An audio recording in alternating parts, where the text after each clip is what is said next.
सरकार के लिए सुकून भरा हो सकता है, लेकिन अंदरूनी खाने पता है कि सरकार किस प्रकार से इस सत्र को लेकर बेचैन है। सरकार ने मीडिया मैनेजमेंट का बहुत प्रयास किया, लेकिन मैं आपको सबको धन्यवाद देना चाहता हूं कि आपने जनहित में निष्पक्ष रिपोर्टिंग करी। आप सबको मैं धन्यवाद देता हूं। साथियों, हमने कई बातें हर विषय पे सरकार से बात करना चाहिए। सर्वप्रथम हमने ओबीसी आरक्षण की बात करी, इसको लेके धरना किया, प्रदर्शन किया, लेकिन सरकार ओबीसी आरक्षण को लेके ध्यान आकर्षण पर चर्चा नहीं करना चाहती। और हुआ, हमने कई बार कहा कि इस पर चर्चा हो, लेकिन सरकार ने नजरअंदाज किया। वकीलों को आप करोड़ों रुपए दे रहे हो, लेकिन प्रदेश के ओबीसी वर्ग के छात्रों के लिए उनके आरक्षण के अनुसार सरकार इस पे कोई फैसला नहीं लेना चाहिए। तो मैं कहना चाहता हूं, मुख्यमंत्री जी आप ओबीसी से आते हैं, शिवराज जी आप ओबीसी से आते हैं, क्यों आज ओबीसी वर्ग से, पिछड़ा वर्ग से आप भाग रहे हो प्रदेश के? ये बड़े आश्चर्य की बात है, इस पे सरकार को जवाब देना चाहिए। हमने बात करी वन अधिकार के पट्टों की, सरकार को चिताया, स्थगन दिया। एक तरफ कैलाश विजयवर्गीय आरोप लगा रहे थे कि आदिवासियों की बात नहीं करना चाह रही विपक्ष। हम जब बात करना चाहते थे जब आप हल्ला करते थे, आप चाइना और पाकिस्तान के दलाल बताते थे विधायकों को। तो मैं समझता हूँ कि गंभीर विषयों पर किस प्रकार से सरकार के मंत्रियों ने ध्यान भटकाने की कोशिश करी, लेकिन कांग्रेस पार्टी के सब विधायक अपने मुद्दों पर अडिग रहे। निश्चित तौर से सरकार ने माना कि हम सैटेलाइट इमेजरी को साक्ष्य मान के तत्काल वन अधिकार के पट्टों की कार्रवाई करेंगे, लेकिन अगर सरकार की नीयत साफ है तो मैं समझता हूं कि कोई बड़ा काम नहीं है अक्षांश निशान बुलाना, और 2 महीने 3 महीने 4 महीने के अंदर हो सकता है, 3 महीने इससे ज़्यादा समय नहीं लगता है। और सरकार के पास सब आंकड़े भी है, गूगल इमेजरीज भी है। तो अब वक्त बताएगा कि सरकार ने जो आश्वासन दिया, मुख्यमंत्री ने दिया आदिवासियों के लिए, अन्य समाज के लोग जो कई सालों से काबिज है, क्या उनको जमीनों के, जंगल की जमीनों के हक मिल पाएंगे, ये देखना है। मैं इस बात का विरोध भी करता हूं कि लोग जो जंगल काट रहे हैं उस पर सरकार सख्त कार्रवाई करे। जो नए काबिजदार ऐसे लोग हैं जो जानबूझकर जंगलों को काटने का प्रयास कर रहे हैं, चाहे फॉरेस्ट डिपार्टमेंट के कुछ लोग उनके साथ मिलकर जंगल कटवा रहे हैं, सरकार को इस पर कार्रवाई करना चाहिए। साथ ही प्रदेश में बेरोजगार युवाओं की हमने बात करी, चाहे जन सेवा मित्र की बात है, सरकार उस पर बात नहीं करना चाहती, चाहे दैनिक वेतन भोगियों की बात है उनको नहीं करना चाहती, चाहे एएनएम की बात हो जिनको नौकरियां मिली 6 महीने में हटा दिया, उसकी सरकार बात नहीं करना चाहती, संविदा शिक्षक की बात नहीं करना चाहती, अतिथि शिक्षक की बात नहीं करना चाहती। सरकार आउटसोर्स तो करना चाहती है, कर्मचारियों को लेना चाहती है, लेकिन जो नौकरी में पदों पे नहीं रखना चाहती है। तो ये सरकार एक तरफ आउटसोर्स के बाहर के लोगों को बढ़ावा दे रही है, लेकिन आप वही पैसे से इन लोगों को, वर्ग को आप नौकरी दे सकते हो। या तो फिर परीक्षाएं क्यों निकालते हो? कांस्टेबल परीक्षा घोटाला हुआ, 9 लाख से ज़्यादा लोगों ने फॉर्म लिए, 8 लाख से ज़्यादा लोगों ने, 6 लाख से ज़्यादा लोगों ने इसमें फॉर्म भरे, लेकिन उनके साथ अन्याय हुआ। पर्यावरण की बात करना चाहूँगा, पर्यावरण की 200-250 से ज़्यादा अनुमति दी गई। खदानों को, बड़े बड़े उद्योगपतियों को, रेत की खदानें होशंगाबाद सरी की जगह की, पर्यावरण की अनुमति में जो घोटाला हुआ, सरकार को हमने ध्यान आकर्षण दिया कि इस पे चर्चा कराए, लेकिन सरकार नहीं कराना चाहती। तो क्या जो आरोप लगे 3 करोड़ 5 करोड़ रुपए लिए, सरकार के किस अधिकारी ने लिए, किस नेता ने लिए, किस मंत्री ने लिए, ये स्पष्ट होना चाहिए। आने वाले समय में इसके प्रमाण के साथ मैं आपको अलग से इसकी पीसी करूँगा।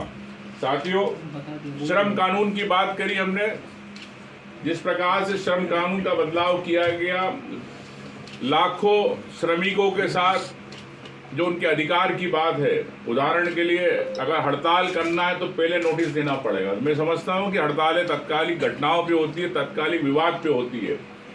तो इस प्रकार से सरकार ने हर मजदूर का हक छीना है।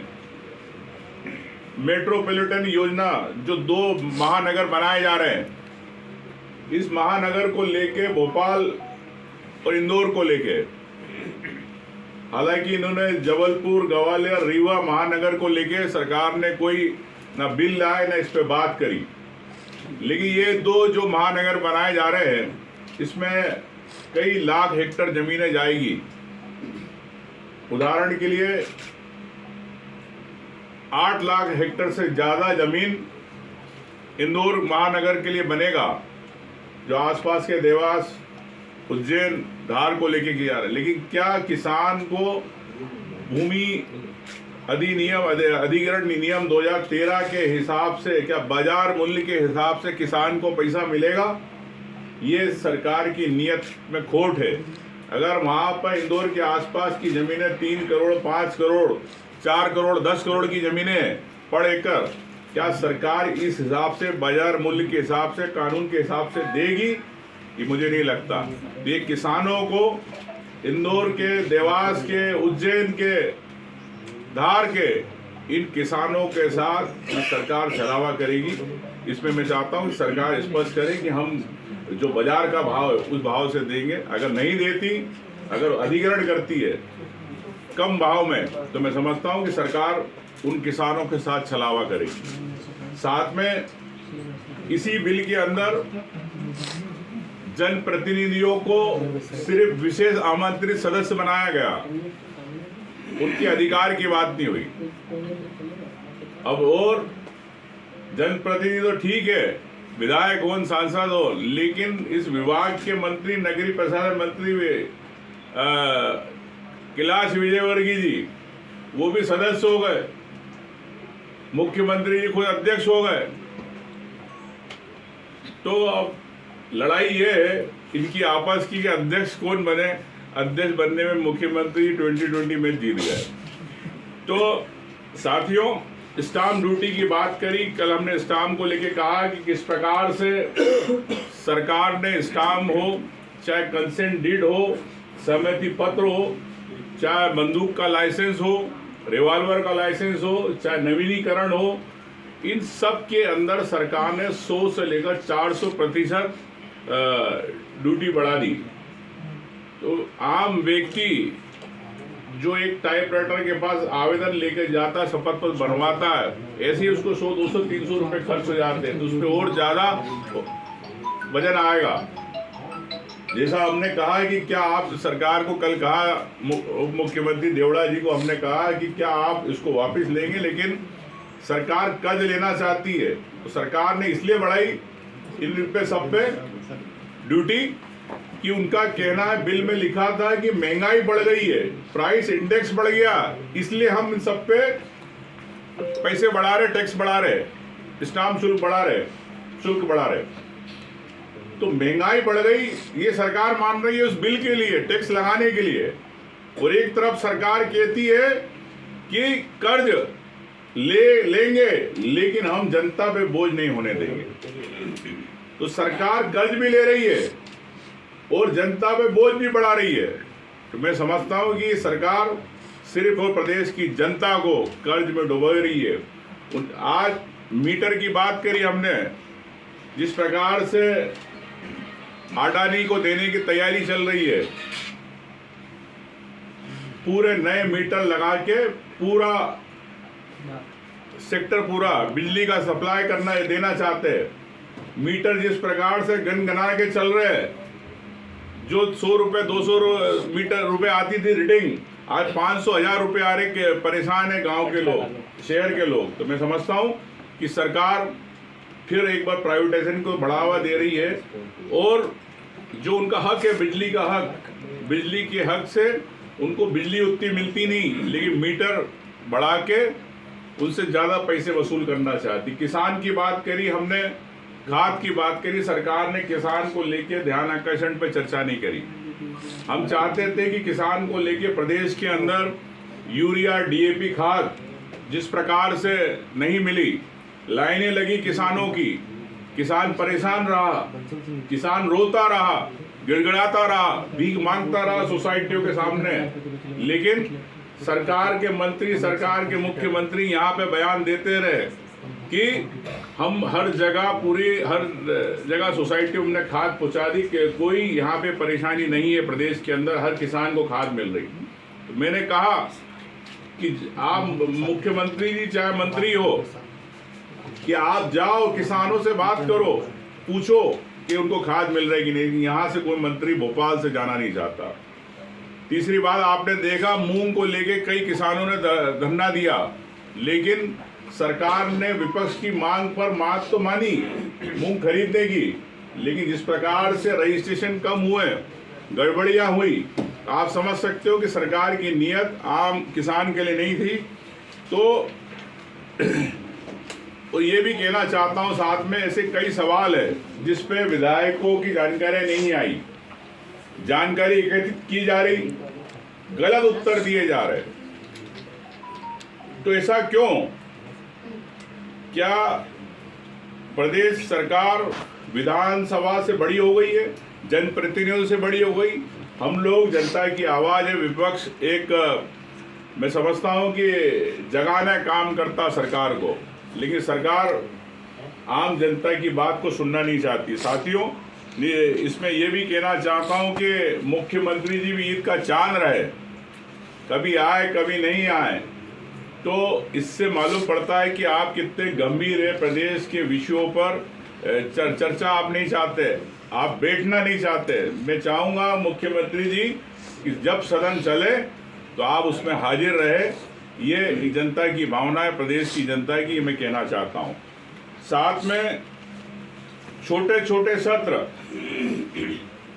क्यों सत्र की अवधि नहीं बढ़ाना चाहती सरकार? क्या सरकार जनता के सवालों से घबरा गई? क्या भ्रष्टाचार जो हो रहा, जल जीवन मिशन को लेके, परिवहन को लेके, नर्सिंग को लेके कई ऐसे मामले आए, क्या उस पर सरकार जवाब नहीं देना चाहती? मैं समझता हूं कि हमने कल भी कहा, विधानसभा में मैंने ये बात कही कि प्रदेश की जनता को, हर व्यक्ति को अधिकार है कि हमारे जनप्रतिनिधि या हमारी सरकार हमने जो बनाई है, विपक्ष क्या कर रहा है, हमारी बात उठा रहा है कि नहीं, हमारे सवालों के जवाब मिल रहे कि नहीं, उसको लेके लाइव टेलीकास्ट को लेके सरकार के पास पैसा पड़ा है, लेकिन लाइव टेलीकास्ट नहीं करना चाहते। मीडिया को दूर रखना चाहते, लेकिन मीडिया को अंदर आप विजुअल्स या देना नहीं चाहते। तो मैं समझता हूं कि सरकार, जब छोटे छोटे राज्य, चाहे आसाम हो, चाहे केरल हो, ऐसे कई राज्य है, यूपी हो, बिहार हो, कई जगह आप जब चालू हो चुके हैं लाइव टेलीकास्ट, तो सरकार क्यों घबराती? मैं समझता हूं इस पर सरकार निर्णय लेना चाहिए। और अंत में मैं यही कहूँगा कि कानून व्यवस्था को लेकर जिस प्रकार से सरकार फेल रही, मुख्यमंत्री जी को तो मैं कई बार सलाह दे चुका हूं कि आपसे गृह विभाग नहीं संभलता, गृह विभाग आप और किसी को दे दे, लेकिन मुख्यमंत्री को क्या मालूम क्या गृह विभाग से इतना मोह है। और ये कह सकता हूं कि जिस प्रकार से झूठे मुकदमे प्रदेश के अंदर लगाए जा रहे हैं, ये पुलिसिया शासन चल रहा है। मैं समझता हूं कि प्रदेश की जनता इस चीज़ को समझ रही है। 107, 151, 108 ऐसी कई धाराएं जिसका दुरुपयोग किया जा रहा है। चंबल के अंदर डकैती अधिनियम जब डकैत थे, लेकिन वो आज भी डकैती अधिनियम सरकार ने खत्म नहीं किया। डाकू खत्म हो गए चंबल में, लेकिन उसका दुरुपयोग होता है। कई इनके नेता उस डकैती अधिनियम में, अगर किसी ने 100 रुपये भी ले लिए किसी से, तो उस पर डकैती लगवा देते। तो ये उसका दुरुपयोग मैं सरकार से चाहूँगा कि चंबल के अंदर डकैती अधिनियम कानून भी खत्म होना चाहिए कि आज उस चंबल के अंदर कोई डाकू नहीं है। यही मेरी सब बातें थी।